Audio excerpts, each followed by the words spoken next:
పరలోకమందున్న మా తండ్రి, ఈ ప్రత్యేకమైన తండ్రి బహిరంగ సభలో స్థానిక సంఘంతో కలిసి ప్రజలతో మాట్లాడడానికి ఈ ఏడాది కూడా తండ్రి విలువైన సమయం మాకు దయచేసినందుకు స్తుతులు. ఎవరును తండ్రి కాలయాపన కూర్చొని వెళ్ళిపోక తండ్రి సంగతులను గ్రహిస్తూ మాకును మీకును పడని సంగతులు ఏవైతే ఉన్నావో వాటన్నిటినీ సరి చేసుకునే ధన్యత మీ వాక్యపు వెలుగులో మాకు అనుగ్రహించండి. ఈ ప్రయాస తండ్రి కనీసం ఒక్క ఆత్మనైనా సంఘంలోకి చేర్చడానికి మీరు ఉపయోగకరంగా మారుస్తారని కోరుతున్నాం. నిలబడి నేను తండ్రి నన్ను మీకు అప్పగించుకుంటూ మీ బిడ్డలకు అర్థమయ్యేలా చెప్పడానికి మీ ఆత్మ సహాయమును అనుగ్రహించి నన్ను వాడుకుంటారని కోరుతూ క్రీస్తున్నామని ప్రార్థన సమర్పిస్తున్నాం తండ్రి. ఆమేన్. త్వరగా కొన్ని విలువైన సంగతులు విందాం. నా వాయిస్ అందరికి క్లియర్గా ఉందా? చివరి వరకు ఓకే. అపోస్తుల కార్యములు 13వ అధ్యాయం. అపోస్తుల కార్యములు 13వ అధ్యాయం 22వ వచనం నుంచి చదువుదాం. తరువాత అతనిని తొలగించి సౌలును తొలగించి దావీదును వారికి రాజుగా ఏర్పరచెను. మరియు ఆయన నేను యెషయి కుమారుడైన దావీదును కనుగొంటిని. అతడు నా ఇష్టానుసారుడైన మనుష్యుడు. అతడు నా ఉద్దేశములన్నీయు నెరవేర్చునని చెప్పి అతనిని గూర్చి సాక్ష్యం ఇచ్చెను. అందరి దగ్గర బైబిల్ ఉన్నాయిగా. చెబుతున్న సంగతులు అలా ఉన్నవో లేదో చూస్తూ వినండి. కొన్ని గంభీరమైన సత్యాలు దావీదు గారిని గురించి రాయబడ్డాయి. ఇశ్రాయేలు దేశ చరిత్రలో దేశం 2 ముక్కలుగా విడిపోయింది. మొట్టమొదటి రాజు సౌలు కాలం తర్వాత దావీదు సింహాసనం మీదకి వస్తాడు. దావీదు సింహాసనం అయిపోయిన తర్వాత సొలొమోను సింహాసనం మీదకి వస్తాడు. సొలొమోను సింహాసనం అయిపోయిన తర్వాత దేశం 2 ముక్కలైంది. ఎందుకు? రాజకీయం ఎక్కువైపోయింది. ఎప్పుడైతే 2 రాజకీయాలు తెర మీదకి వచ్చి రెహబాము యరాబాము అన్నవాళ్ళు కొట్లాటకు దిగారో మందిర విషయంలో ప్రత్యేకమైన బలిపీఠాలు కట్టుకుని ప్రజలను విడదీయడం స్టార్ట్ చేశారు. 10 గోత్రాలు ఒకవైపుకు పోయాయి, 2 గోత్రాలు ఒకవైపుకి పోయాయి. ఈ 10 గోత్రాల వారిని ఏమంటారంటే ఇశ్రాయేలీలు అంటారు. ఈ 2 గోత్రాల వారిని ఏమంటారంటే యూదా గోత్రికులు అంటారు. వీళ్ళ రాజులు వీళ్ళకున్నారు, వాళ్ళ రాజులు వాళ్ళకున్నారు. అందుకే అక్కడ ఒక 21 మంది రాజులు ఉంటారు, ఇక్కడ ఒక 20 మంది రాజులు ఉంటారు. సుమారు 41 మంది రాజులు ఇశ్రాయేల్ దేశంలో పరిపాలించడానికి వస్తారు. ఏ రాజు బాగా వినండి, 2 దేశాల్లో అంటే అటు ఇజ్రాయెల్ ఇటు యూదా 2 దేశాల్లో అటు సౌత్లో కానీ నార్త్లో కానీ ఎవరైనా రాజు అయినప్పుడు దేవుడు రాజు అయిన వెంటనే ఇచ్చే స్టేట్మెంట్ ఏంటో తెలుసా? ఇతడు దావీదు లాంటోడు కాదంట. మీరు రాజుల చరిత్ర మీరు చూడండి. 2 దేశ చరిత్రలు మనం చదువుతున్నప్పుడు ఇజ్రాయెల్ దేశ చరిత్ర కానీ యూదుల చరిత్ర కానీ మనం చదువుతున్నప్పుడు వాళ్ళు రాజు అయినప్పుడు అంటాడు ఇతడు దావీదు హృదయం అంటే హృదయం కలిగిన వాడు కాదు. అంటే ఏ రాజునైనా సరే ఎవరితో కంపేర్ చేస్తున్నాడు? దావీదు గారితో. అంటే ఎందుకు దావీదు గారితో కంపేర్ చేస్తున్నాడు? దావీదు నడిచినట్టు ఈ రాజు నడలేదు, దావీదు నడిచినట్టు ఆ రాజు నడలేదు, దావీదు నడిచినట్టు చివరికి సొలొమోను కూడా నడవలేదని ప్రతిసారి దేవుడు దావీదు హృదయాన్ని ఎత్తి చూపిస్తాడు. మీరు చూడండి, దేవుడు మాట్లాడుతున్నాడు దావీదు నా ఉద్దేశానుసారైన మనుషుడు, నా హృదయానికి దగ్గరైన వాడు. అసలు దావీదు యొక్క హృదయాన్ని గురించి ఇంత ఎలిబరేట్గా మాట్లాడుతున్నాడంటే బైబిల్ ఎక్కడైనా హృదయం కొరకు మంచిగా మాట్లాడిందా? ఆది కాండం నుంచి ప్రకటన గ్రంథం వరకు మీరు చూడండి, హృదయం గురించి బైబిల్ ఎక్కడెక్కడ ఎలా మాట్లాడింది? నరుల హృదయం బాల్యము నుంచి కేవలం ఎల్లప్పుడూ చెడ్డది. చిన్నోడని లేదు, పెద్దోడని లేదు, ప్రతి ఒక్కడి హృదయము కల్ట్ అయిపోయింది. ఒక ఎంటెక్ విద్యార్థి ఎలా అంటున్నాడు, ఆ అబ్బాయి అంటున్నాడు, అన్న నేను వాక్యం విన్న తర్వాత నాకు అర్థమవుతుంది, నా హృదయంలో ఉన్న ఆలోచనలన్నీ నేను బయట పెడితే మా అమ్మ నాన్న చంపేస్తారన్నా అని అన్నప్పుడు ఆ పాస్టర్ గారు అన్నాడు, నువ్వు చెబుతున్నావు, చాలామంది చెప్పరు. కానీ ఎంటైర్ హ్యూమన్ బీయింగ్స్ యొక్క ఆర్ట్స్ అన్నీ ఎలానే ఉంటాయి, అవి ఫెయిల్యూర్ ఆర్ట్స్, అవి పతనమైపోయిన హృదయాలు, అవి పూర్తిగా దేవునికి వ్యతిరేకమైన హృదయాలు. అందుకే బైబిల్ మీరు ఎక్కడ చూడండి, ఫాలెన్ హార్ట్ అని బైబిల్లో కనబడుతుంది. పతనమైపోయిన హృదయాలు అంటే ఆది కాండం నుంచి ప్రకటన గ్రంథం వరకు మీరు ఎక్కడ చూడండి, ఘోరమైన వ్యాధి గలదంది. బైబిల్ ఇంకా చెప్పింది, నరుల హృదయం ఎల్లప్పుడూ కేవలం చెడ్డదంది. బైబిల్ ఇంకా చెప్పింది, అందులో ఉపయోగకరమైనది ఏది లేదండి. ఇంకా బైబిల్ చెప్పింది, అది ఎదిరింటోడనో పక్కింటోడనో మోసం చేయదు. ఆ హృదయం ఎవరిని మోసం చేస్తుందంటే వాడి హృదయం వాడినే మోసం చేస్తుంది. నేను చాలాసార్లు చెప్పాను, మీకు చెప్తాను వినండి, బహుశా మీకు కూడా చెప్తే ఒకసారి జ్ఞాపకం చేస్తాను. ఒక అమ్మాయి ఉంది, చాలా బాగా చదివించాడు వాళ్ళ నాన్న. బాగా చదివిస్తున్నప్పుడు ఫైనల్ ఇయర్ అయిపోయిన తర్వాత ఈ భారతదేశం విడిచి ఈ విదేశాలకు పంపిద్దాం అనుకున్నాడు. ఈలోపు ఆ అమ్మాయి ఒక ఆటో డ్రైవర్ని ప్రేమించింది. ఎక్స్పెక్ట్ చేయలేకపోయాడు, ఎందుకంటే అదే కాలేజీలో ఆయన కూడా సీనియర్ ఫ్యాకల్టీగా పనిచేస్తున్నాడు. ఆయన అందరికీ నీతులు చెప్పే ఆయన తన కూతురు అలా చేసేసరికి తట్టుకోలేకపోయాడు. ఎక్కడో లోపల కూర్చుని ఏడుస్తున్నాడు, బాధపడుతున్నాడు. ఈలోపు ఒక క్రిస్టియన్ ప్రీచర్ అలాగే పరిచర్యలో ఉంటూనే ఈయన కూడా ఉద్యోగం చేస్తున్న ఉద్యోగస్తుడు కనుక ఆయన అడిగాడు, సార్ మీరు అందరికీ చెప్పే మీరు ఇలా బాధపడుతున్నారు ఏంటి సార్ అని అడిగితే, ఏం లేదు సార్ అంటే, మాకు చెప్పకూడదా సార్ అని అడిగాడు. అది ఏమి లేదు సార్, మా అమ్మాయి ఆటో డ్రైవర్తో వెళ్ళిపోయింది సార్ అని చెప్పాడు. అదేంటి సార్ అంటే, అదే సార్ నాకు అర్థం కావట్లేదు, దాని అందం ఏంటి, దాని చదువు ఏంటి, దాని టార్గెట్స్ ఏంటి, దాన్ని నేను ఎక్కడి వరకు చదివించాలనుకుంటున్నాను, దాన్ని విదేశాల వరకు తీసుకెళ్ళి నేను చదివించాలనుకుంటున్నాను, కానీ ఒక పనికి మాలినోడితో అలా వెళ్ళిపోవడం నాకు ఏం అర్థం కావట్లేదు సార్.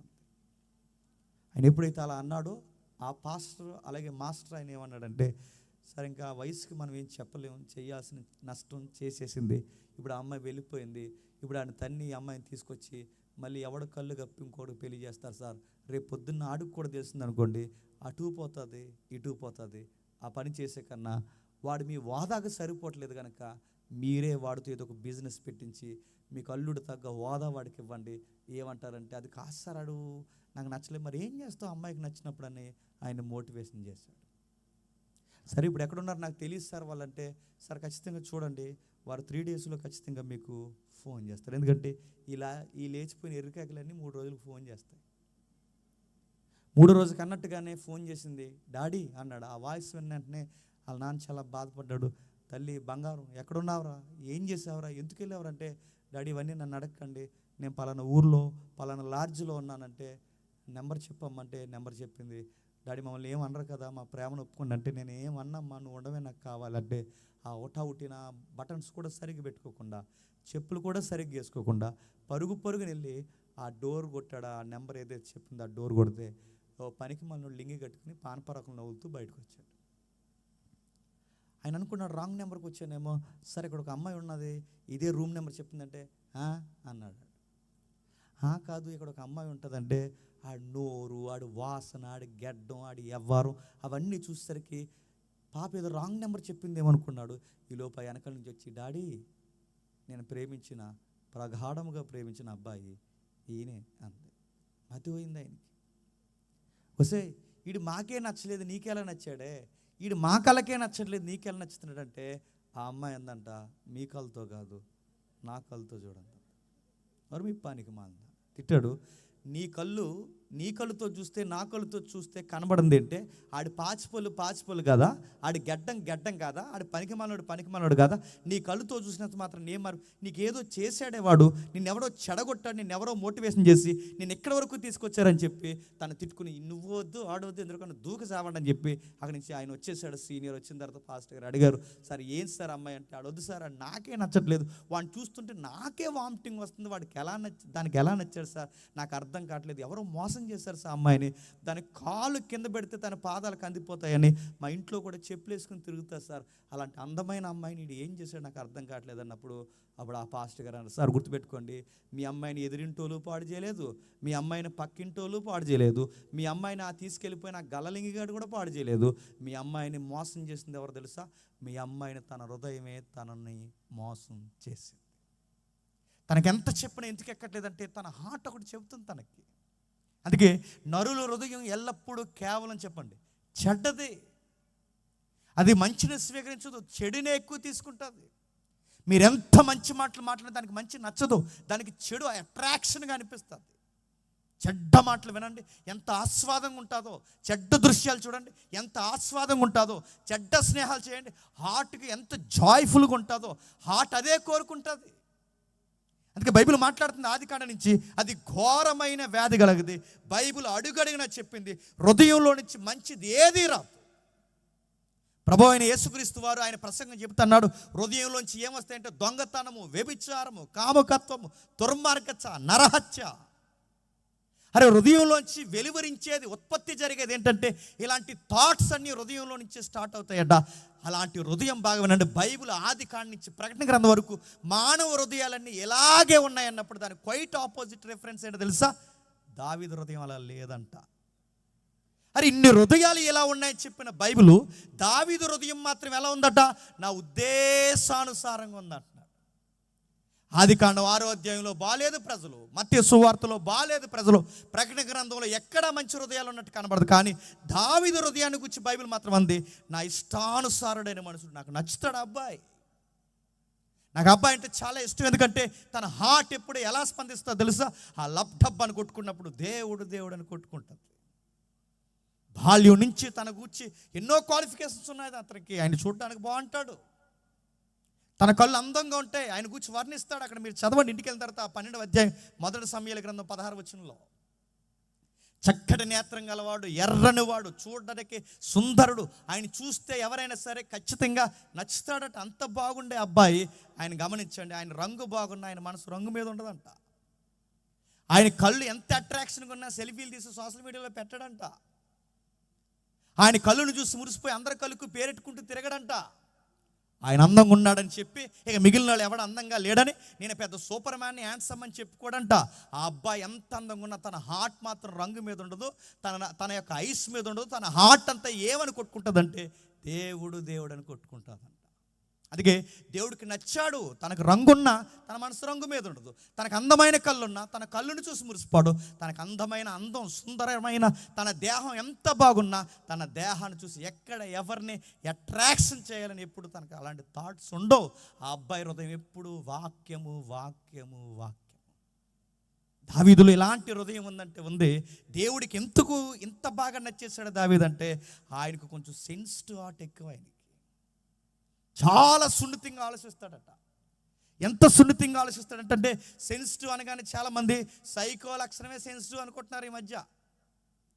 సైకో లక్షణాలు వేరు. సైకో లక్షణం అంటే ప్రతిదానికి కోపమించడం, ఫోటో దిగిపోతే కోపించడం, కూర వేయకపోతే కోపించడం, పీట వేయకపోతే కోపించడం, పేరు వేయకపోతే కోపించడం, ఫోటో వేయకపోతే కోపించడం, నీకు ఆనర్ చేయకపోతే నీకు ఎంత కోపం. దీన్ని సెన్సిటివ్ అంటారు, సైకో లక్షణాలు అంటారు. దీన్ని కొంతమంది మీటింగ్స్లో తెగ కోపింగ్ చేస్తారు. మీటింగ్స్లో ఫంక్షన్లో మీరు చూసారు. ఎందుకంటే ఇప్పుడు వాళ్ళకి జరగాల్సిన గౌరవం జరగకపోతే ఇక మీటింగ్ ఎలా జరుగుతుంది మేము చూస్తూ ఉంటారు. దీన్ని సెన్సిటివ్ అంటారు. దీన్ని చెప్పండి సైకోగాళ్ళు అంటారు, గుర్తుపెట్టుకోండి. సెన్సిటివ్ హార్ట్ అంటే ఏంటో తెలుసా? సున్నితమైనదంటే తన శత్రువు కూడా బాధ కలుగుతున్నప్పుడు బాధపడతాడంట. మన వల్ల మన శత్రువు కూడా ఎంతైనా ఇంత కూడా ఎఫెక్ట్ అవడానికి వీల్లేదని బాధపడే హృదయాన్నే సున్నితమైన హృదయం అంటారు. శత్రువుకి హాని జరిగినప్పుడు గంతులేసేవాడిని సెన్సిటివ్ హార్ట్ అంటారు, సైకో హార్ట్ అంటారు వాడిని. దావీదుకి అలాంటి హృదయం ఉందంటే ఉంది. ఏమని చెప్తున్నాడు ఒకసారి 1 సమూయేలు గ్రంథం 24వ అధ్యాయం చూడండి త్వరగా. 1 సమూయేలు గ్రంథం 24వ అధ్యాయం 1-4 వచనాలు. సౌలు ఫిలిష్తీయుల తరువుట మాని దావీదు అతనికి వర్తమానము వచ్చెను. అప్పుడు సౌలు ఇశ్రాయేలు అందరిలో నుండి 3,000 మందిని ఏర్పరచుకొని వచ్చి కొండ మేకలకు వాసములకు శిలాపర్వతముల మీద దావీదును అతని జనులను వెదకొట్టకై బయలుదేరాను. మీకు సందర్భం తెలుసు, దావీదు గారిని తరుగుతున్నాడు. ఎప్పుడు నేను తరుగుతున్నాడో మనకు తెలుసు. ఆ పాట పాడారు ఈ ఆడవాళ్ళందరూ కలిసి. ఆ పాట ఏంటంటే దావీదుకు 10,000 సౌలుకి 1000, దావీదుకు 10,000 సౌలుకి 1000. ఆ పాట విన్నా కానీ మంట వచ్చేసింది ఎవరికి? సౌలు గారికి. ఎందుకంటే అది ఆయనది సెన్సిటివ్ ఆర్ట్ కాదు, సైకో ఆర్ట్. పొగిడితే ఆయన్నే పొగడాలి, ఇంకెవరినైనా పక్కనోని పొగిడితే ఆ హృదయం అదోలా మారిపోద్ది అన్నమాట. అందుకే సౌలు గారి హృదయం మంచిది కాదు, ఆయన్నే పొగడాలి, ఆయనకే పీట వేయాలి, ఆయన్నే గౌరవించాలి, ఆయన్నే రాజుగా స్వీకరించాలి. ఆయన కాదని ఎవరికైనా గౌరవిస్తే కనుక ఆయన తట్టుకోలేడు. అందుకే ఆయన మారిపోయాడు. దావీదు గారిని తరుముతున్నాడు. ఎప్పటి వరకు? చాలా సంవత్సరాలు తరిమాడు. ఆ తరుముతున్న సందర్భంలో మనకు తెలుసు, ప్రజలందరూ చూస్తుండగా దావీదుని ఎంత పరిగెట్టించాలో అంత పరిగెట్టించాడు. ఈ ఉరుకులు పరుగుల జీవితంలో ఒకరోజు ఈ సౌలు గారు ఎవరైతే ఉన్నారో వాష్రూమ్కి వెళ్ళాడు గృహలోనికి. ఆ వాష్రూమ్ వచ్చి బైబిల్లో సంకాని వర్తకని అని ఉంటుంది. అంటే ఆయన కాలకృత్యములకు పోయాడు. ఆ లోపలికి పోతే సరిగ్గా ఆ వాష్రూమ్కి వెళ్ళినప్పుడు ఆ వాష్రూమ్లో దావీదు ఉన్నాడన్న సంగతి ఎవరికి తెలియదట? సౌలు గారికి తెలియదు. వాష్రూమ్లో దావీదు గారి యొక్క సైనికులు లేదా ఆయన ఎజెండాని ఎత్తుకున్నవారు ఎవరైతే ఉన్నారో, ఆయన కొలీగ్స్ ఎవరైతే ఉన్నారో లేదా ఆయన స్నేహితులు ఎవరైతే ఉన్నారో వాళ్ళందరూ అక్కడ ఉన్నారు. దావీదు గారు కూడా అక్కడ ఉన్నారు.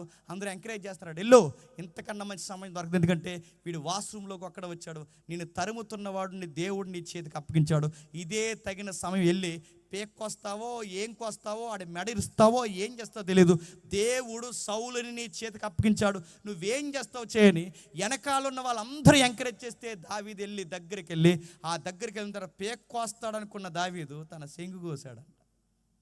తన చెంగును కోసి ఇలా అన్నాడట. ఆ దూరం సౌలు గారు వెళ్ళిపోయిన తర్వాత, తండ్రి సౌలా నీకో విషయం చెప్పాలి, సౌలా తండ్రి నీకో విషయం చెప్తున్నాను, పురుగు వంటి వాడిని, పనికి రాని వాడిని, పెంట వంటి వాడిని అయినా నన్ను మీరు టార్గెట్ చేసి నన్ను ఎందుకింత తరిమేస్తున్నారు, నా మీద మీకెందుకింత అసూయ, నేను కలలో కూడా మీకు హాని చేయాలనుకోలేదు అయ్యా, నేను మీ కలలో కూడా మీకు హాని చేయకూడదని అనుకోవడానికి మీకు ఒక ప్రాక్టికల్ ఎగ్జాంపుల్ చెప్పనా?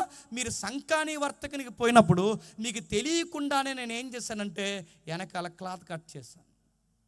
మీకు తెలియకుండానే నేను వెనకొచ్చి క్లాత్ కట్ చేశానంటే బాగా గమనించండి, మీ పేక్ కట్ చేయడం నాకు పెద్ద లెక్క ఏమి కాదు.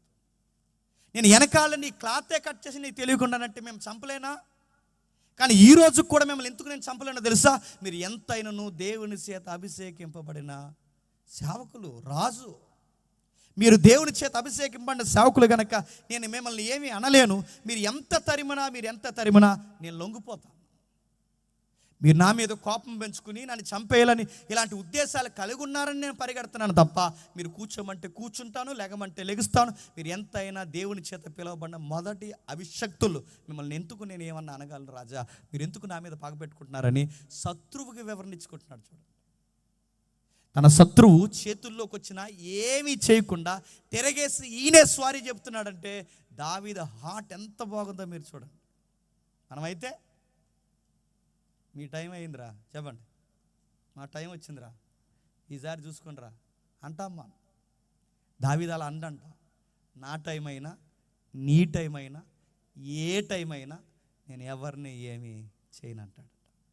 ఎందుకంటే సమస్తం ఎరిగిన దేవుడికే నన్ను నేను అప్పగించుకుంటాను తప్ప, నన్ను హాని చేసిన వారు కూడా నా ముందు కాలర్ ఎగరేసుకుని తిరిగిన వాళ్ళని ఏమి అంటాడంట.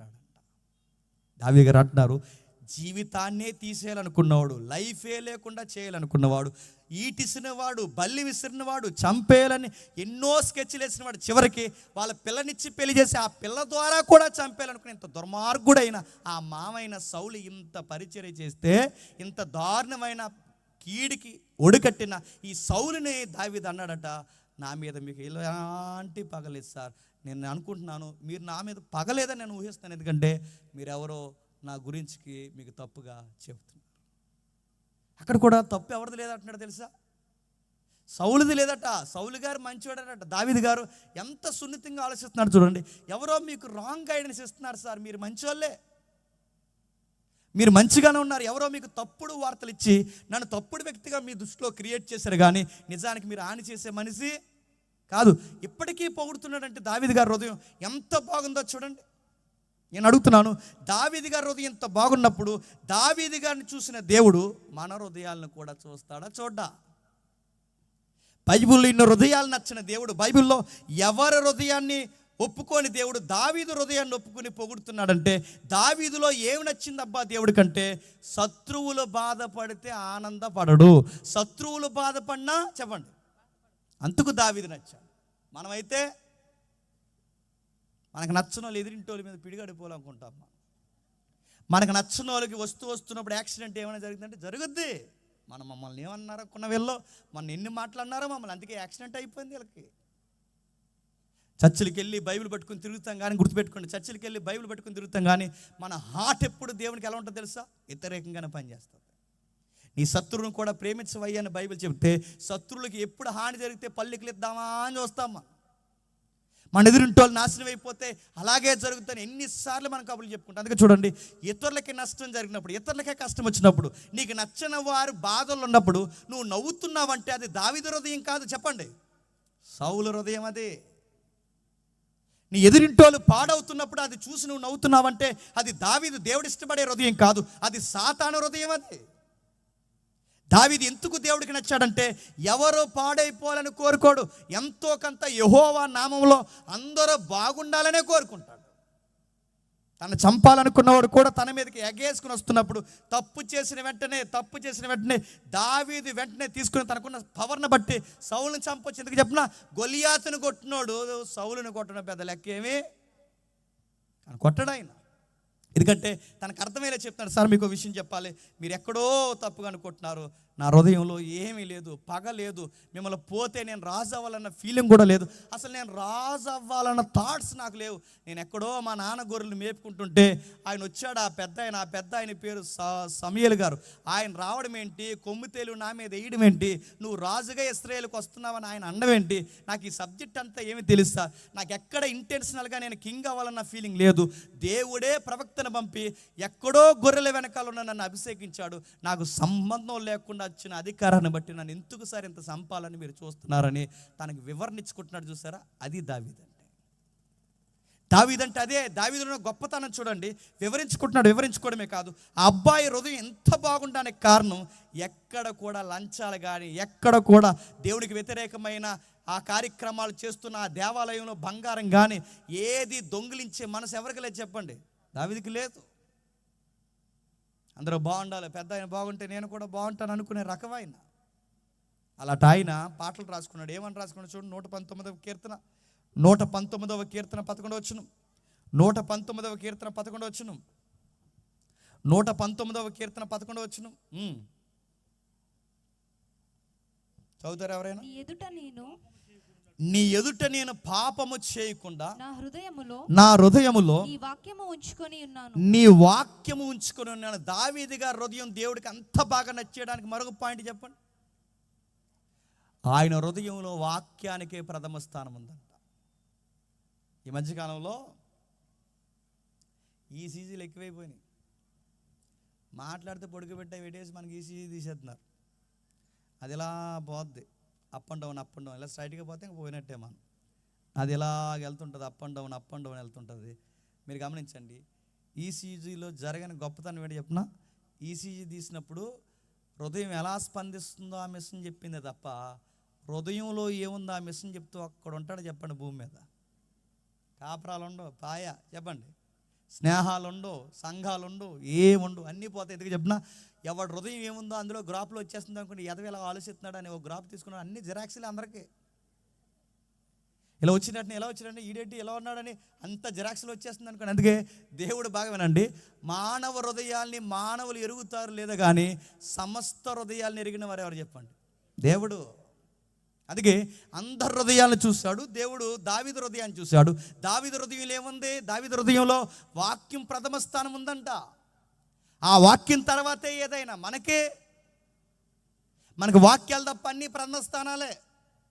మనకి దేవుడు తప్ప అన్ని ప్రథమ స్థానాలు. గుర్తుపెట్టుకోండి, దేవుడు మన బ్లెస్ చేయాలన్నా, దేవుడు మనల్ని రోజు రోజుకి అభివృద్ధికరమైన కార్యాలు చేయాలన్నా దానికి సూత్రం ఒకటే. ఆ చిన్న సూత్రం గుర్తుపెట్టుకోండి, దేవుడికి ఇవ్వాల్సిన ప్లేస్ దేవుడికి ఇచ్చేయండి మీ హృదయంలో.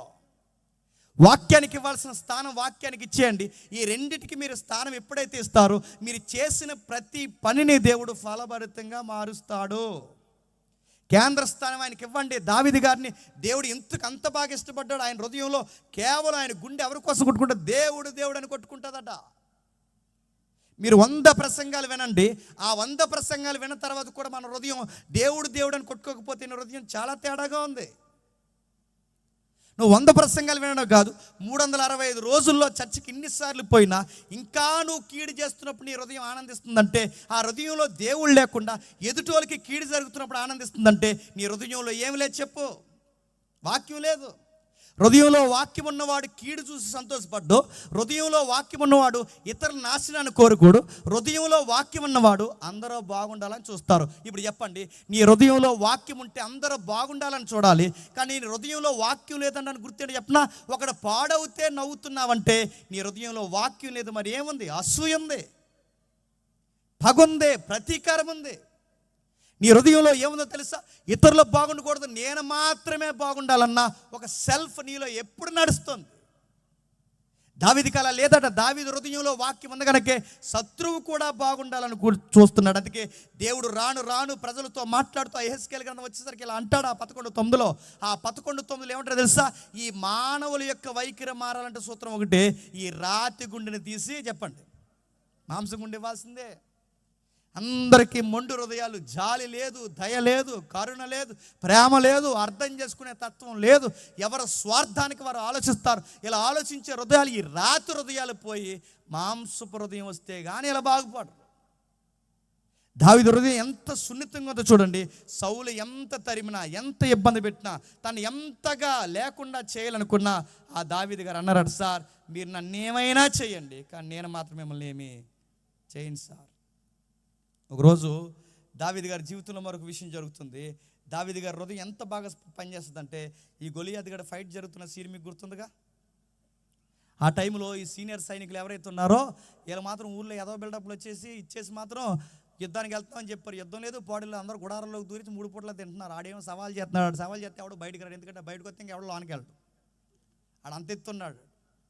అందరూ బయటకు వచ్చి రకరకాల సవాల్ చేస్తున్నారు. ఈ సవాలు పనికిమాల సవాల్ చేసి చేసి చేసి అందరూ అంటున్నారు. ఆ చేస్తున్నప్పుడు ఆ పనికిమాల సవాల్కి ఎవడో ఎదుర్కోవట్లేదు, ఎందుకంటే ఆయన చూస్తేనే పగలే జ్వరం వచ్చేస్తుంది.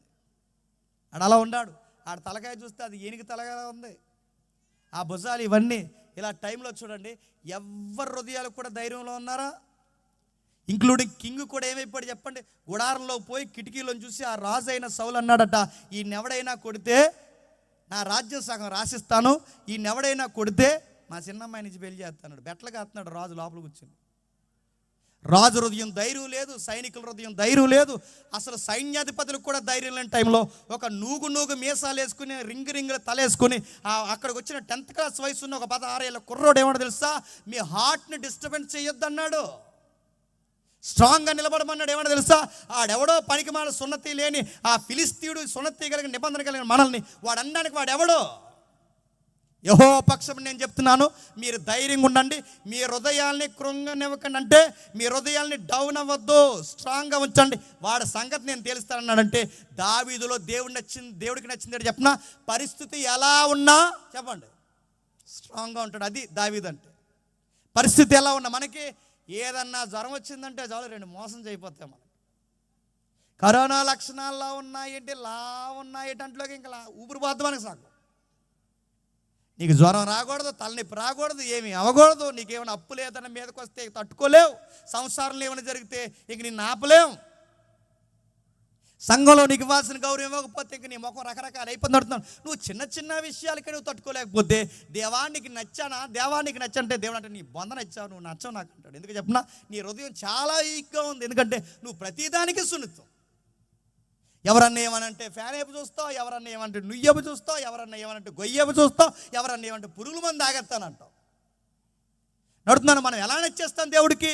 ఎలాంటి పరిస్థితులు ఆడు గొలియాతుగాడైనా, గొలియాతు లాంటి వారు 100 మంది వచ్చి నిలబడినా, ఆ నిలబడిన గొలియాతు ఫిలిస్తీన్లందరూ గొలియాతులో నిలబడినా ఎన్నైపోయిన అబ్బాయి సింగిల్గా నిలబడి అంటున్నాడు, రానే ఎవడొస్తాడు చూసుకుందాం అన్నాడు. ఆడొస్తే ఆడుతున్న వాడు ఆడ దేవతల పేరు మీద వస్తాడు, నేను దేవుడి పేరు మీద వస్తాను. సైన్యములకు అధిపతి యెహోవా పేరు మీద నేను, దేవతల పేరు మీద ఆడేమంటున్నాడంటే ఆ దేవతల పేరు మీద వచ్చి ఆడే దేవతలే రైట్ అని చెప్తాను. నేను అంటున్నాను ఈరోజు నీ దేవతలో నా దేవుడో తేల్చేస్తాను. నిన్ను కొట్టి నీ తల ఇసిరి నీ తల ఆకాశ పక్షులకి నీ దేహాన్ని విసిరేసి ఇశ్రాయేలు దేవుడే దేవుడని నేను ప్రూవ్ చేస్తాను. ఈరోజు నీకు నాకు యుద్ధం కాదు, దేశానికి యుద్ధం కాదు. ఈ యుద్ధం ఏంటో తెలుసా? ఇది డివోషనల్ వార్ రా అన్నాడు. ఆయన యొక్క మాట తీరు, ఆయన యొక్క గంభీరత, దావీదు గారు నిలబడి తీసుకున్న ఆ యొక్క విధి విధానాలు, ఆ స్టాండింగ్ చూసేసరికి అప్పుడు వరకు పిరుకోలుగా ఉన్న వాళ్ళందరూ ఒకేసారి ఏమయ్యారు చెప్పండి? ధైర్యం వచ్చింది. అందుకు దావీదు నచ్చాడు. గుర్తుపెట్టుకో, దావీదు ఎందుకు నచ్చుతాడు తెలుసా? ఒకటి, ఇతరులకి కూడా బాగుండాలని చూస్తాడు. రెండు, ఆయన శత్రువులు అంటే యెహోవాకి శత్రువులుగా ఉన్న విషయంలో దేవుని నామము డౌన్ అవుతుందన్నప్పుడు పరిస్థితులు ఎలా ఉన్నా సరే రింగులో ధైర్యంగా నిలబడతాడు. అందుకు దావీదు నచ్చాడు. నువ్వు పిల్లి కలిపోతావు, కుక్క కలిపోతావు, బొద్దింక కలిపోతావు, బల్లి కలిపోతావు, చీకటికి భయపడిపోతావు. ఇంకా చెప్పండి, నాకు గుర్తు రావట్లేదు. నీకు అన్నీ భయాలే, కానీ నువ్వు పైకి వచ్చావంటావు దావీదుని దీవించిన దేవా. చెప్పండి, నువ్వు దావీదులో ఉండు, దీవిస్తాడు. ఎన్ని జరిగినా, ఏమైపోయినా, ఎవరు విడిచి వెళ్ళిపోయినా, అసలు పరిస్థితులు సముద్రం అంత ఎత్తైన కెరటాల్లో ఎగిసి అది రొమ్ముల మీద పెలపెలమని కొట్టినా, ఏమైనా అలా నిలబడు. అప్పుడు నచ్చుతావు ఆయనకి. నువ్వు ఎక్కడ నిలబడతావు? నీ కాళ్ళు నిలబడవు, చేతులు నిలబడవు. ఏమైనా శ్రమ వస్తే ఎమ్మెల్యే గారి దగ్గర పోతావు, ఏమైనా శ్రమ వస్తే పంచాయతీ ప్రెసిడెంట్ దగ్గర పోతావు. లాస్ట్లో సిగ్గు లేకుండా అప్పుడు వస్తావు, పాస్టర్ గారి దగ్గరికి వచ్చి, దేవుడి దగ్గరికి వచ్చి ప్రార్థన చేస్తావు. దేవా ఇంక నువ్వే ఉన్నావు, నన్ను జ్ఞాపకం చేసుకో అంటే దేవుడు ఇలా అండగానే నేను అంటున్నాను, పోరా ఎదవారాలు ఇంకా అవుతున్నా. అన్నీ తిరిగి అప్పుడు అంటాడు దేవుడి దగ్గరికి వచ్చి, దేవా నా సంపూర్ణంగా నేను అప్పగించుకోడు. నువ్వు సంపూర్ణంగా ఏం అప్పగించలేవు, తిరిగి వచ్చావు వేసిలాగా. తిరిగి వచ్చి అప్పుడు ప్రార్థన చేయబట్టున్నావు. తిరిగి వచ్చి దేవా నన్ను చేర్చుకోపడబట్టే. ఏం చేర్చుకో? నీ హార్ట్ ఏది? అందరు వెళ్ళిపోయిన తర్వాత అప్పుడు ఇచ్చావు నువ్వు దేవుడికి. అందుకే దావీదు గారు అంటున్నారు, దావీదు గారు మాట్లాడుతున్నారు, దావీదు గారు చెబుతున్నారు, ప్రజలను కృంగనివ్వద్దు. ఇంకేమంటున్నాడు చూడండి, తన ప్రజలతో మాట్లాడుతూ దావీదు గారు ఎంత చక్కగా డీల్ చేస్తున్నాడో ఒకసారి మీరు చూడండి. అదే మొదటి సమూయేలు గ్రంథం 17వ అధ్యాయం, 31వ వచనం చూడండి. క్షమించండి, 28వ వచనం చూడండి. అతడు వారితో మాట్లాడునది అతని పెద్ద అన్నయ్యకు ఏలీయాబునకు వినపడగా ఏలీయాబునకు దావీదు మీద కోపము వచ్చి అతనితో, నీవిక్కడికి ఎందుకు వచ్చితివి? అరణ్యంలోని ఆ చిన్న గొర్రె మందను ఎవరి వశము చేసితివి? నీ గర్వమును నీ హృదయపు చెడుతనమును నేను ఎరుగుదును. యుద్ధము చూచుటకే కదా నీవు వచ్చితివనెను. అందుకు దావీదు, నేనేమి చేసితిని? మాట మాత్రము పలికితినని చెప్పి అతని యుద్ధ నుండి తొలగి తిరిగి మరి ఒకని ఆ ప్రకారం సొంతాన్ని ఏమంటున్నాడు చూడండి, నీ హృదయం మంచిది కాదురా అన్నాడు. నీ హృదయం మంచిది కాదు కాబట్టి నీ హృదయం నేను ఎరుగుతుంది. ఎందుకంటే నీ హృదయం అన్ని ఇలాంటివి కోరుకుంటుంది. కానీ అన్నీలు తన హృదయాన్ని ఎరగలేదు, కానీ తన హృదయాన్ని ఎవరు ఎరిగారు చెప్పండి? దేవుడు ఎరిగాడు. గుర్తుపెట్టుకోండి, మన హార్ట్ ఏంటో మన వాళ్ళకి తెలియకపోవచ్చు, మన హృదయం ఏంటో మన అన్నీలకి తెలియకపోవచ్చు, మన హృదయంలో ఏమి స్పందిస్తుందో మన ఎదిరింటోళ్ళకి, పక్కింటోళ్ళకి, మన జీవిత కౌగిల భాగస్వామికి కూడా తెలియకపోవచ్చు. కానీ మన హృదయం ఏంటో తప్పకుండా తెలుసుకునేది ఎవరు చెప్పండి? దేవుడు. మనకి ఎవరు సపోర్ట్ ఇచ్చినా, సపోర్ట్ ఇవ్వకపోయినా మనకు సపోర్ట్గా నిలబడే దేవుడు. ఎందుకంటే ఆయనకి తెలుసు. దావీదు అంటున్నాడు, నా హృదయం ఏంటో దేవునికి బాగా తెలుసు. తన అన్నీలు సపోర్ట్ చేయలేదు, ఎవరో సపోర్ట్ చేయలేదు. కృంగిపోయిన హృదయాలతో ఉన్నప్పుడు దావీదు గారు అంటున్నాడు ఆ 37వ వచనంలో, దావీదు చెప్పిన మాటలు నలుగురికి తెలియజేయగా జనులు ఆ సంగతి సౌలుతో తెలియచెప్పి అతడు దావీదును పిలవనంపెను. ఫిలిష్తీయుని బట్టి ఎవరి మనస్సును కృంగ నిమిత్తము లేదు. మీ దాసుడనైన నేను వానితో పోట్లాడుదనని దావీదు సౌలుతో అనగా, సౌలు ఈ ఫిలిష్తీయుని ఎదుర్కొని ఆయన ఏం చెప్తారు చూడండి, ఎవరి హృదయము చెప్పండి. అసలు ఈ మోటివేషన్ ఎవరు చేయాలి చెప్పనా? యుద్ధం జరుగుతున్నప్పుడు సైనికులు కృంగిపోకుండా ఈ మోటివేషన్ చేయాల్సింది ఎవరు చెప్పండి? రాజు చేయాలి. రాజు చేయాల్సిన పని ఎవరు చేస్తున్నారు చెప్పండి? సామాన్యుడు ఒక యువకుడు చేస్తాడు. అంటే రాజు చేయాల్సిన పని సామాన్యుడు చేస్తున్నాడంటే ఈ అబ్బాయికి ఎలాంటి లక్షణాలు ఉన్నాయి చెప్పండి? రాజు నాయకత్వపు లక్షణాలు. అందుకే ఆ కుర్రోడు ఉండాల్సింది గొర్రెల దగ్గర కాదు, ఆ కుర్రోడు ఉండాల్సింది అరణ్యంలో తిరగడానికి కాదు, ఆ కుర్రవాడు ఉండాల్సింది ప్రజలను పరిపాలించడానికి. ఆ కుర్రవాడు ఉండాల్సింది ఎక్కడ పడితే ఉండడానికి కాదు, అరణ్యంలో తిరగడానికి కాదు, అంతఃపురంలో సింహాసనం మీద కూర్చోడానికి. అందుకే దేవుడు తెలుసు, పిలవాల్సిన వాడిని పిలిచాడు, నిలబెట్టవలసిన వాడిని నిలబడ్డాడు. ఎవడు నిలబడలేని టైంలో దేవుని పక్షమున ఉన్నతమైన నిర్ణయం తీసుకున్న ఒకే ఒక్క రాజు దావీదు. ఇప్పుడు చెప్పండి, దావీదు ఎందుకు దేవునికి ఉద్దేశానుసారమైన మనుషుడు అయిపోయాడు తెలుసా? శత్రువులు కూడా బాగుండాలని కోరుకుంటాడు. 2, పరిస్థితులు గొలియాతు అంత ఎత్తుగా ఎక్కిరించిన ఆ పరిస్థితుల్లో కూడా ధైర్యంగా నిలబడతాడు. అది సముద్రం అంత కెరటమైనా సరే లొంగిపోకుండా, కృంగిపోకుండా తనతో ఉన్నవారు కూడా ధైర్యం ఇస్తాడు. అందుకు దావీదు హృదయం దేవునికి బహుగా నచ్చింది. ఒకవేళ ఈ రాత్రి నీ హృదయం కూడా దేవుడికి నచ్చాలనుకుంటే నీ శత్రువుల యొక్క బాగుని కొరకు ప్రార్థన చేయి, దేవునికి నచ్చుతావు. నీ శత్రువులు కూడా బాగుండాలని ప్రార్థన చేయి, దేవుడు మేలుకరంగా నిన్ను మార్చుకుంటాడు. పరిస్థితులు ఎలా ఉన్నా, అయిన వారే కాని వారిగా మాట్లాడినా, చివరికి నిందలేసినా, ఏం జరిగినా అలాంటి టైంలో కూడా ధైర్యంగా నిలబడు. ఆ ధైర్యాన్ని దేవుడు మెచ్చుకుంటాడు. గుర్తుపెట్టు. ఎందుకంటే మన ధైర్యం మన హృదయం కాదు, మన ధైర్యం మనం కాదు, మన ధైర్యం ఒక్కటే, నన్ను పిలిచిన దేవుడు నమ్మదగిన వాడు, నన్ను వీడవాడు గాక వీడవాడు. దావీదు అదే మాట పట్టుకున్నాడు. నన్ను పిలిచిన వాడు నమ్మదగిన వాడు అని పట్టుకున్నాడు. కనుక ఈ గొలియాతుగాడు ఎంత నెల్లాడు, ఆ గొలియాతుగాడు ఆడు చూస్తుండగా దేవుడు అన్నాడు, ఆ గొలియాతు చూస్తుండగా దావీదు అంటాడు, రారా నా దేవుడు ఈరోజు ఇశ్రాయేలులో ఉన్నాడని నిరూపిస్తాను. అంటే ఆయన హృదయం ఏంటి చెప్పినా, ఇశ్రాయేలు దేవుడే నిజ దేవుడని ఎప్పుడు ప్రూవ్ చేయాలని తిరుగుతాడండి ఆ అబ్బాయి. అందుకే దేవుడికి బాగా నచ్చాడు. తన దేవుడిని తను చాలా బాగా హైలైట్ చేయాలని కోరుకుంటాడు. దేవుడిని ఆకాశం అంత ఎత్తులో ఎట్టాలని కోరుకుంటాడు. అందుకే దావీదు గారు పైనుంచి కిందకు చూసినప్పుడు ఆ మందసం ఎక్కడో కింద ఉంటే చూసి తట్టుకోలేకపోయాడు, బాధపడిపోయాడు. దేవా, ఈ గొర్రెలు కాచుకున్నోడిని తీసుకొచ్చి బంగారు మందిరంలో పెట్టావు, నీ మందసం మాత్రం గుడారంలో ఉండడం ఏంటి ప్రభువా? నాకన్నా నా నివాస స్థలం ఇంకా ఎత్తుకుండాలని నీకు ఒక బంగారు దేవాలయం కట్టిస్తానని ఆ బంగారు దేవాలయం దావీదు గారు దేవుడు కట్టించడానికి ముందుకు వస్తున్నప్పుడు దేవుడికి ఎంత ఇంపార్టెన్స్ ఇస్తున్నాడు మీరు చూడండి. దేవుడు అంటే పిచ్చి ఆయనకి, దేవుడు అంటే అదొక తెలియని మమకారం. అందుకే దేవుడు ముందు పెట్టుకుంటాడు. దేవుడికి దావీదు ఎందుకు నచ్చాడంటే తన హృదయం ఎప్పుడు దేవుడు దేవుడు దేవుడు అని కొట్టుకుంటాడు. ఇలాంటి యథార్థ హృదయం కలిగిన దావీదు గారు ఎక్కడో తన హృదయంలో వేరే వాళ్ళకి ప్లేస్ ఇచ్చాడు. గుర్తుపెట్టుకో. ఎక్కడో ప్రతి విషయంలో, ప్రతి సంగతిలో ఆయన అన్ని విషయాల్లో బాగున్నాడు. దివారాత్రులు వాక్యం చదవడంలో బాగున్నాడు, శత్రువుల్ని ప్రేమించడంలో బాగున్నాడు. అరే, హానికరమైన పరిస్థితులు జరుగుతున్నప్పుడు చాలా ధైర్యంగా ఉండాలని అనేకులకు మోటివేషన్ చేశాడు. ఇన్ని చేసిన ఆయన ఒక ఆమెతో కమ్యూనికేషన్లోకి వెళ్ళాడు. సరిగ్గా మరి ఆ టైంలో చేయాలనుకుందో, చేసిందో, పరిస్థితులు అలా వచ్చాయో, ఆయన ఈ టైంకే తిరుగుతాడు అనుకుందో, లేకపోతే ఈ టైంకి ఆవిడ వస్తా, ఇవన్నీ మనకు వెళ్తుంది. అంత క్రైమ్ సబ్జెక్ట్ అది. ఆ మొత్తం మీద చూడకూడని దృశ్యం చూశాడు. ఆ చూసిన వెంటనే మెసేజ్ ఎట్టాడు, రమ్మన్నాడు, వచ్చింది. మెసేజ్ ఎట్టిన ఆవిడ బ్లాక్లో పెడితే బాగుంది, పెట్టలేదు.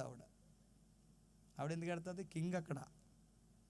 ఆ కింగ్ ఎప్పుడైతే ఆయన పిలుపునిచ్చాడు, పిలుపునిచ్చిన వెంటనే తెలుసు మనకి ఏం జరిగిందో.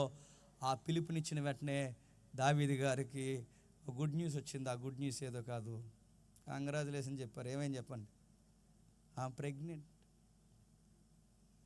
ఇప్పుడు అందరికీ బాగా వినండి, ఇది నిజంగా వివాహంలో వచ్చిన ప్రెగ్నెంట్ అయితే స్వీట్లు పంచినాడు అందరికీ. ఇది వివాహంలో వచ్చిన ప్రెగ్నెన్సీ కాదు, చెప్పండి. అలా ఆయన ఊరు వెళ్ళాడు, అది ప్రెగ్నెన్సీ అక్కడ.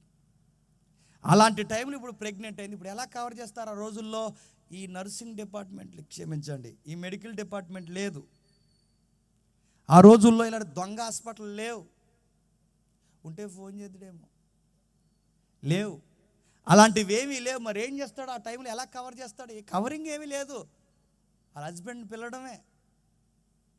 ఎప్పుడులాగే గుర్తుపెట్టుకోండి, ఎప్పుడులాగే రాజుగారు పాపం చేశారు. ఆయన పాపం చేసినప్పుడు ఎప్పుడులాగే ఏమీ తెలియనట్టు అదే రాజు వస్త్రాలు వేసుకుని, అదే కిరీటం పెట్టుకుని, అదే రాజదండం పెట్టుకుని, ఎవరికి తెలియనట్టు ఎక్కడ కూర్చున్నాడు చెప్పండి? గుర్తుపెట్టుకోండి, మన హృదయం ఎవరికి తెలియదేమో కానీ చెప్పండి, ఖచ్చితంగా చూస్తాడు. ఆయన వస్త్రాలతో కవర్ చేశాడు, కిరీటంతో కవర్ చేశాడు, హంగులతో కవర్ చేశాడు, ఆయన చేతి కర్రతో ఆయన రాజదండం పట్టుకుని కవర్ చేశాడు. అన్నీ కవర్ చేయగలడు. కానీ దేవుని దృష్టిలో ఇది కవర్ చేయగలమా? ఏమీ తెలియనట్టు ఎప్పటిలాగే రాజుగా కూర్చున్నాడు. ఆ కూర్చున్న వాడి దగ్గరికి ఒక రోజు ఒక మెసేంజర్ వచ్చాడు. ఆయన పేరు మనకు తెలుసు, నాతాను. సార్ మీకు విషయం చెప్పాలి, మన ఆస్థానంలో ఘోరమైన క్రైమ్ కేసు రిపోర్ట్ అయింది మీకు తెలుసా అన్నాడు. మన ఆస్థానంలోనా? ఎస్ సార్, చిన్న కథలా చెప్తాను వింటారా అన్నాడు. ఏంటి చెప్పు అన్నాడు. ఒక భయంకరమైన విలన్ ఉన్నాడు సార్, ఆడు బాగా బలిసినోడు అన్నాడు. ఏంటి మన ఆస్థానంలో? ఆడికి ఒక రోజు బాగా గొర్రె మాంసం తినాలనిపించింది. ఆడికి 100 గొర్రెలు ఉన్నాయి సార్. ఆ గొర్రె మాంసం, ఆ 100 గొర్రెల్లో ఏ గొర్రెని చంపలేదు, కానీ ఒక పేదోడు ఉన్నాడు, బంగారు తల్లిలాగా గొర్రె పిల్లని పెంచుకుంటున్నాడు. ఆ పేదోడు గొర్రె పిల్లే కావాలని కూర్చున్నాడు సార్. ఎవడాడు అన్నాడు. వెయిట్ సార్ చెప్తాను, ఇంకా ఉంది స్టోరీ అన్నాడు. ఆ తర్వాత మళ్ళీ మాట్లాడి, ఏమీ లేదు సార్, ఈ పేదోడు లేని టైంలో ఆ గొర్రెని వధించుకుని తినేశాడు సార్. ఆ పేదోడు కూతురులాగా గొర్రెని పెంచుకుంటున్నాడు. ఈ లోపల వాడు తినేసి సిదిమేశాడు సార్. మన ఆస్థానంలో జరిగింది. దీనికి మీరు ఏం జడ్జిమెంట్ ఇస్తారు సార్ అంటే, ఆడెక్కడున్నాడు, అడ్రస్ ఆధార్ కార్డు చెప్పినాడు, సంగతి వెళ్తా అన్నాడు. ఆవిడ నాతన్ అన్నాడు. ఎవడో కాదు, బికాజ్ ఆఫ్ యూ, నువ్వే. మీరే అనగానే, నేనా ఈ స్టోరీలో మెయిన్ విలన్ మీరే. ఆ గొర్రె పిల్ల బెచ్చబా, ఆ నాశనం అయిపోయిన పేదోడు ఉరియా. కేసు వివరించకుండానే మొత్తం స్టోరీ దావీదు గారికి అర్థమైపోయింది. నేనా అంటే మీరే దావీదు గారు. మీరు ప్రజలను నమ్మించారు, మీరు దేశాన్ని నమ్మించారు, మీ కుటుంబాన్ని నమ్మించారు, కానీ మీరు అందరిని నమ్మించగలరు, కానీ మీ దేవుణ్ణి మాత్రం మీరు నమ్మించలేరు. హృదయ రహస్యాలు ఎరిగిన వాడు ఖచ్చితంగా లెక్క జమ చేయమని అడుగుతాడు. ఎందుకంటే హృదయాలు సృష్టించిన వాడికి ఎవడ హృదయంలో ఏముందో ఆయనకి బాగుగా తెలుసు. సార్ మీకు న్యూస్ చెప్పాలి సార్, దేవుడు ఇలా అన్నాడు. ఒక మాట చెప్పనా సార్, ఒక మనిషిని చంపి వాడి భార్యను లాక్కోవాలన్న పాయింట్ మీద దేవుడు చాలా స్ట్రాంగ్గా కూర్చున్నాడు సార్. ఇది క్షమించడానికి దేవుడు అస్సలు ఇష్టపడలేదు అన్నాడు. ఒక నరహత్య చేసి నీకు నిజంగానే కావాలనుకుంటే దావీదు నాతో మాట్లాడాల్సింది, సీన్ వేరేగా ఉంది. నువ్వు అలా అడగకుండా నువ్వేం చేస్తావు? ఒక మనుషుని చంపేసి వాడు అల్లారి ముద్దుగా పెంచుకుంటే తన భార్యను ఎలా లాక్కోవాలను, వాడి సంసారాన్ని ఎలా చిదిమేయాలనుకున్నావు? దావీదుకి ఎప్పుడైతే ఈ స్టోరీ చెప్పాడో దావీదు గారు వెంటనే ఏమైపోయాడు చెప్పండి? ఎప్పటిలాగే సింహాసనం మీద కూర్చున్న దావీదు గారు, ఏంటి నా మీద మీరు నేరస్థాపన చేస్తున్నారు? వెంటనే మేకపోతు గాంభీర్యం చూపించి, ఇక్కడి నుంచి నా ఆస్థానం నుంచి వెళ్ళిపోండి, ఎవరక్కడ పంపించండి అన్నాడా? సింహాసనం దిగిపోయాడు, బట్టలు చింపుకున్నాడు. తన పాపాన్ని రాజరికంలో ప్రజలందరూ చూస్తుండగా, మంత్రులందరూ చూస్తుండగా తప్పక ఒప్పుకొని దేవుని ఎదుట తన చెంపలు వేసుకుంటున్నాడు. చూడండి, దావీదులో ఉన్న గొప్ప హృదయం ఏంటి చెప్పనా? దావీదులో ఉన్న మరో గొప్ప హృదయం. నిజానికి ఆయన మాట్లాడుతున్నప్పుడు దావీదు గారు ఇలా అనొచ్చు, మీరు ఎక్కడ చూస్తారు, ఎవిడెన్స్ ఉందా, మీరు ఎలా ప్రూవ్ చేయగలరు, ఇలా అనొచ్చు. ఆయన ఏమనలేదు, ఆయన ఒప్పుకుంటున్నాడు. చూడండి, ప్రజలందరూ చేస్తుందా, ఇప్పుడు ఈ పాపాన్ని ఒప్పుకుంటే ఇప్పుడు ప్రజలు నన్ను ఏమనుకుంటారు అనుకోలేదు. ప్రజలు ఏమనుకున్నా ఏమనుకోకపోయినా, ఇన్ని రోజులు ఇలాంటి వాడు మనకు రాజు, ఇన్ని రోజులు ఈడ మనకు నాయకుడు, ఇన్ని రోజులు ఎలాంటి వాడినా మనం రాజుగా స్వీకరించిందని వాళ్ళందరూ రాస్తారోకులు చేస్తే, నువ్వు అర్జెంటుగా సింహాసనం దిగిపో, ఈ పేదోడి జీవితాన్ని ఇలా చేసావంటే రేపు పొద్దున ఎన్ని కొంపలు ముంచుతావో, నీవు మాకు రాజు వెంటనే అంటే, ఇప్పుడు పాపాన్ని ఒప్పుకుంటూ ఒకేసారి పబ్లిక్ తిరగబడితే ఇన్ని ప్రశ్నలు దావీదుకు వచ్చుండవా చెప్పండి? నేను ఇప్పుడు ప్రజల ఎదుట ఒప్పుకుంటే ఏమైపోతాను, ఇప్పటివరకు ఉన్న ఫేమ్ నేమ్ ఉంటే ఏమైపోతాను, ఇన్ని ప్రశ్నలు దావీదు గారికి వచ్చుంటాయి. ఆ వచ్చిన ఆయనకి మాత్రం విషయం తెలుసు, పబ్లిక్ ఒప్పుకున్నా ఒప్పుకోకపోయినా ఖచ్చితంగా దేవుని ఎదుట మాత్రం చెప్పండి ఒప్పుకోవాలి. ఈ ఫాలోయింగ్ కాదు, ఈ ఫేమ్ నేమ్ ఏమి కాదు, నా దేవుడి దృష్టిలోనే ఎలా ఉన్నాను, దేవా నేను నిజంగానే తప్పు చేశాను, తెలుసో తెలియకో కాదు, అన్నీ తెలిసే చేశాను. దావీదు ప్రేయర్లో ఉన్న బ్యూటీ ఏంటో చెప్పనా? తెలుసో తెలియకండో అంతా తెలిసే చేశాను. ఎందుకు దావీదు గారు నచ్చాడు? మన ప్రార్థనలు ఎలా ఉంటాయో తెలుసా? దీనుడైన ఈ కుమారుణ్ణి తెలుసో తెలియకో చేసిన నా పాపాలని క్షమించు మై ప్రభువా అని అడుగుతావు. దేవుడు, అవును బిడ్డ, ఎల్కేజీలో ఉన్నా అంటాడా? నువ్వు తెలుసో తెలియక ఏం చేయలేదు, నీకు అన్నీ తెలిసే చెప్పండి చేసావు. దేవుని ఎదుట పాపాన్ని ఒప్పుకోవడానికి కూడా నీకు ఎంత గేరో, మళ్ళీ చెప్తున్నాను, దేవుని ఎదుట పాపాన్ని ఒప్పుకోవడానికి కూడా తెలుసో తెలియకని కవరింగ్ లాంగ్వేజ్ ఉపయోగించు, నీకు తెలిసే చేసావు. దావీదు గారి నుంచి మనం నేర్చుకోవాల్సిన మరొక మాట, నాకు అన్నీ తెలుసు ప్రభువా, నేను ఘోరమైన వ్యాధిలో నేను పడిపోయాను. ఆయన మాట్లాడుతున్నాడు, దేవా దుష్టుంచుము. మాట్లాడుతూ బాధపడుతూ కృంగిపోయాడు, ఏమనలేకపోయాడు, తను ఏమి నోరెత్తలేకపోయాడు. ఒక సామాన్యమైన ప్రవక్త వచ్చి ముఖం మీద ఏలిపెట్టి, ఆ పాపాత్ముడు నువ్వు అంటే, ఎస్ నేనే అని ఒప్పుకున్నాడు. దావీదు గారిలో ఉన్న గొప్పతనం ఏంటి చెప్పిన? ఆయన ఎప్పుడైతే అది ఒప్పుకున్నాడో మిగిలిన వాళ్ళందరూ రెచ్చిపోయారంట ఆ టైంలో.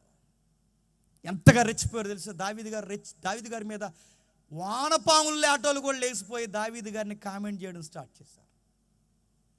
దావీదు గారు అన్నారు, వాళ్ళు అనే టైము, నేను అనిపించుకునే టైము నా దేవుడు వాళ్ళకి టైం ఇచ్చాడు.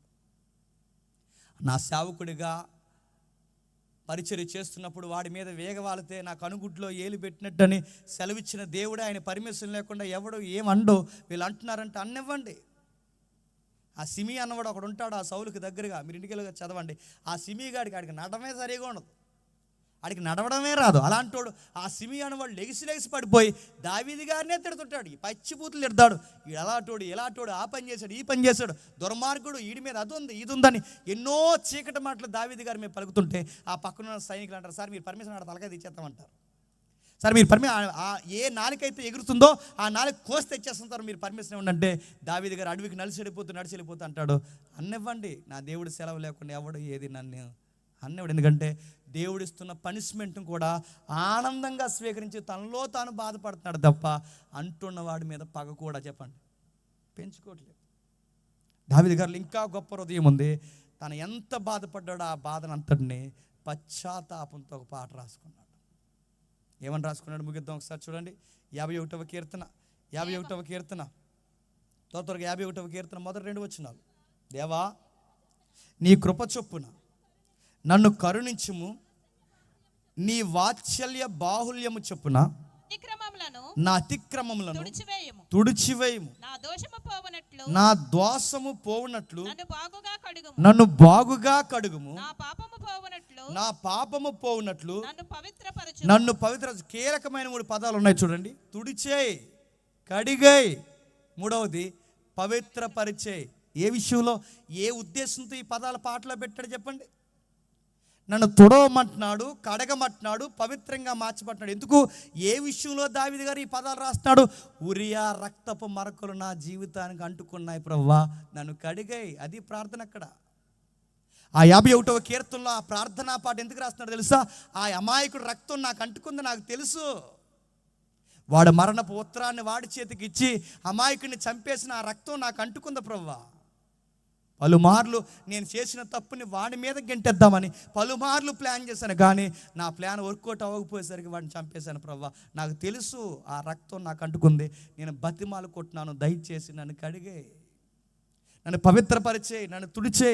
దావీదు మరలా మాట్లాడుతున్నాడు, దేవా నేను మలినమైపోయాను, మురికైపోయాను, నేను పూర్తిగా కలుషితమైపోయాను. దేవా నీ ఎదుట నిలబడ్డానికి కూడా అర్హత లేనంత దూరం నేను జరిగిపోయాను. నాకు తెలుసు ప్రభువా, నీ దృష్టికి నేను అపవిత్రమైన మనుషుడిగా మారిపోయాను. నా తన ప్రభు చొచ్చి ఇన్ని మాటలు మాట్లాడుతున్నప్పుడు అదే పదాలు ఉపయోగిస్తూ ఆ 51 అంటున్నాడు, నా అతిక్రమములు నాకు తెలిసే ఉన్నవి. ఏంటంటున్నాడు చెప్పండి? నా అతిక్రమాలు నాకు తెలుసో తెలియక కాదు, నా అతిక్రమాలు తెలుసు.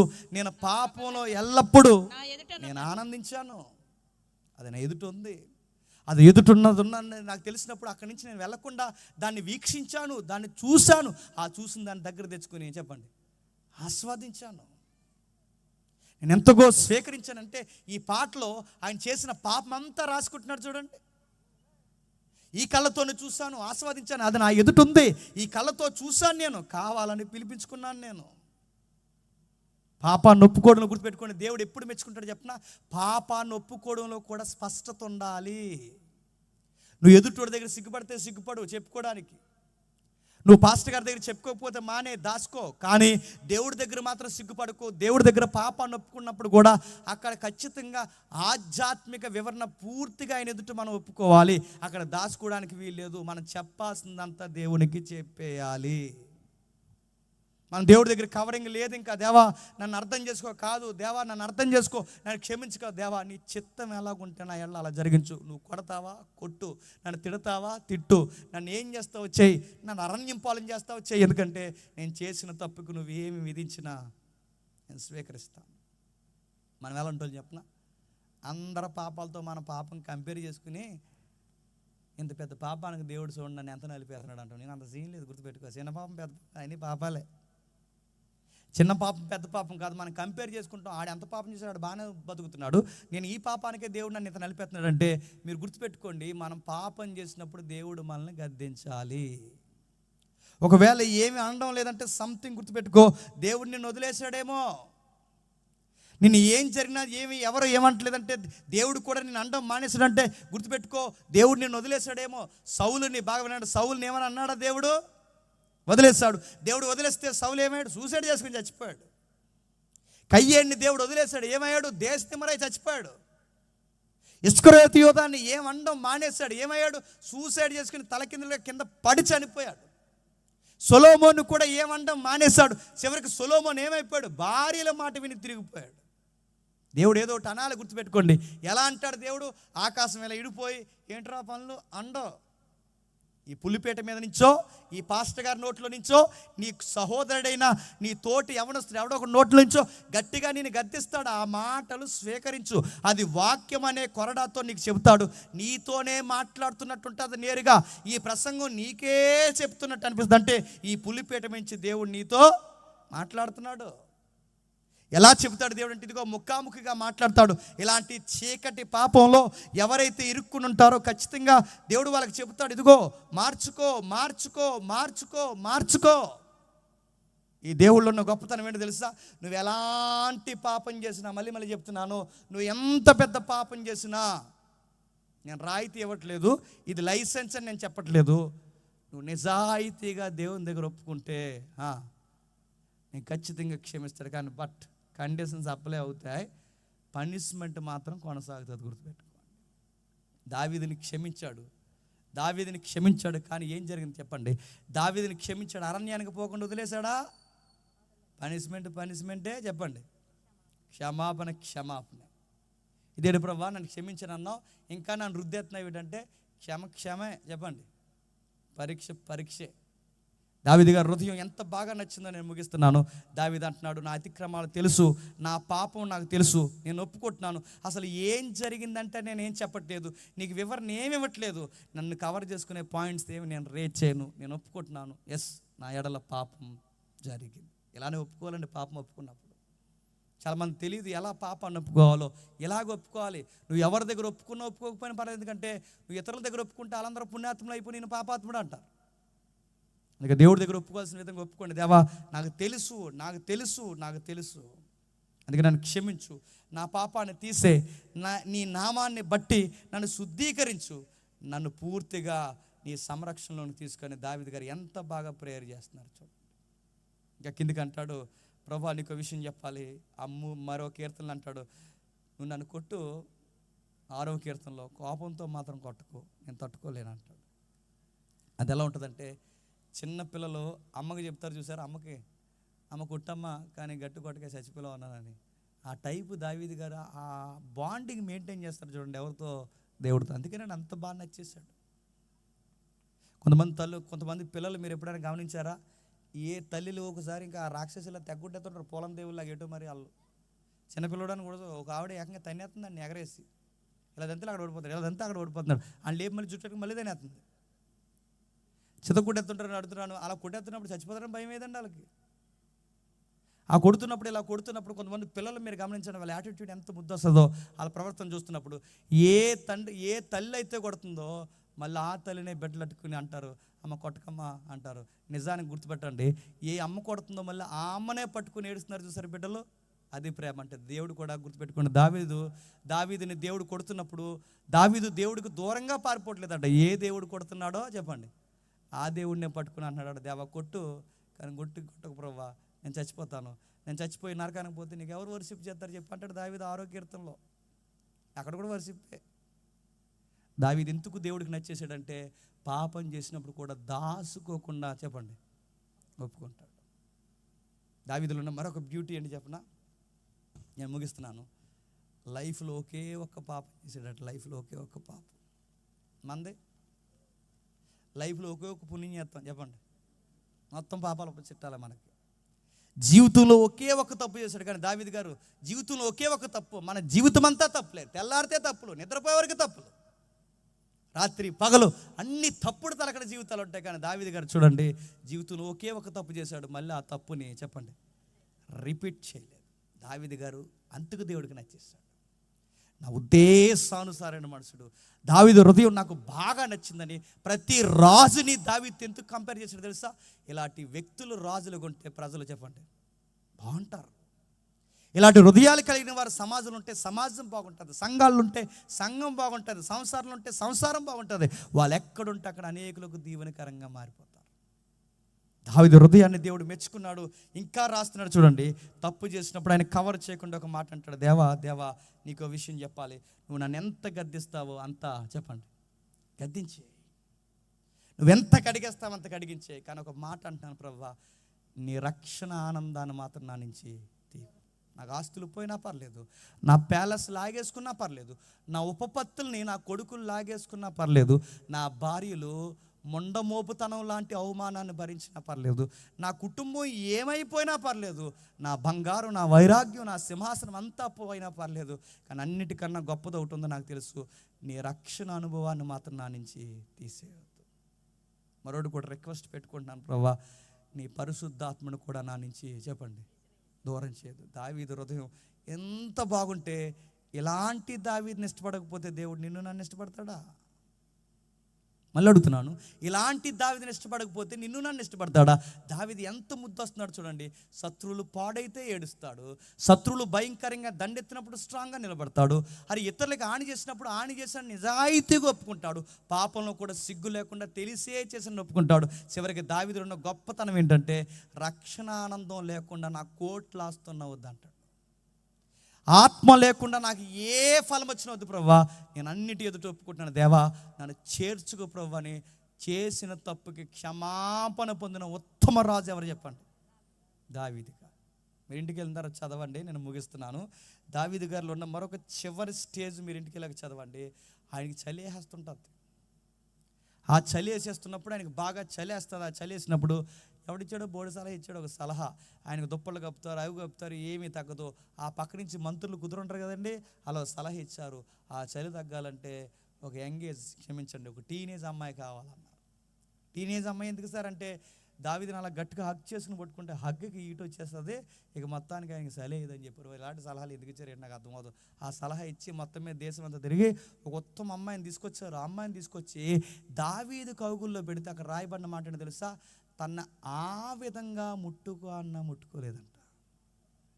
ఒక టీనేజ్ అమ్మాయి తన కౌగుల్లో ప్రతిరోజు నిద్రపోతే తన భార్యగా, బాగా వినండి, పేరుకి భార్యగా ఉంది తప్ప ఎప్పుడు తన ముట్టుకోలేదు. అంటే దావీదులో ఉన్న గొప్ప క్వాలిటీ చెప్పిన, జరిగిన మిస్టేక్ని మళ్ళీ చెప్పండి రిపీట్ చేయడం.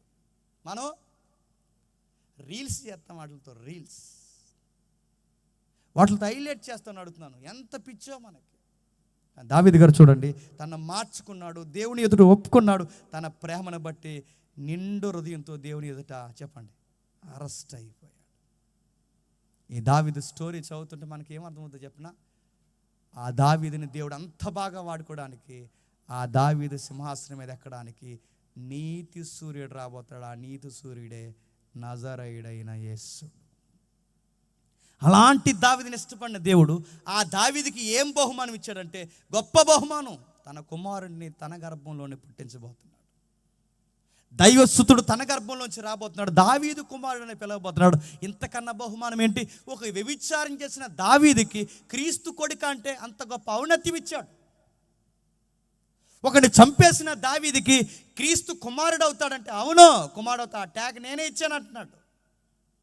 ఎంత పేరు పోయిందో మళ్ళీ అంత పేరు ఇచ్చాడు, ఎంత ఘనత పోయిందో అంత ఘనత తెచ్చిచ్చాడు, ఎంత సింహాసనం లాగేశారు అంత సింహాసనం మీద కూర్చోబెట్టాడు. దావీదుని మళ్ళీ నూతన వైభవంగా మార్చాడు.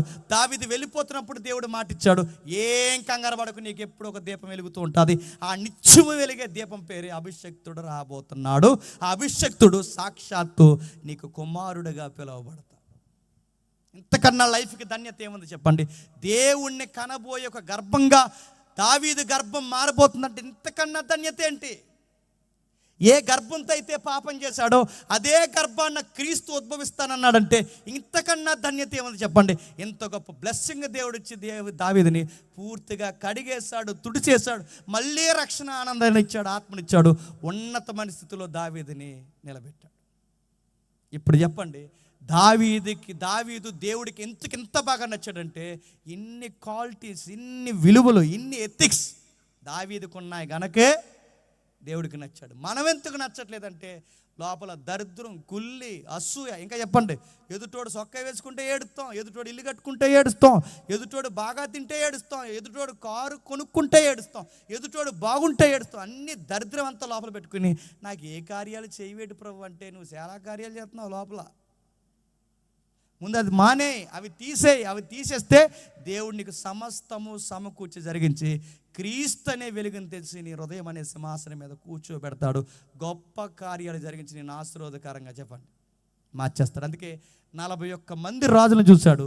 ఆ 41 మంది రాజులు లేదా 40 మంది రాజులు దావీదు ముందు ఫెయిల్యూర్ అయ్యారు. దావీదు మాత్రం అందరు రాజులా చెప్పండి గొప్ప రాజుగా మిగిలిపోయాడు.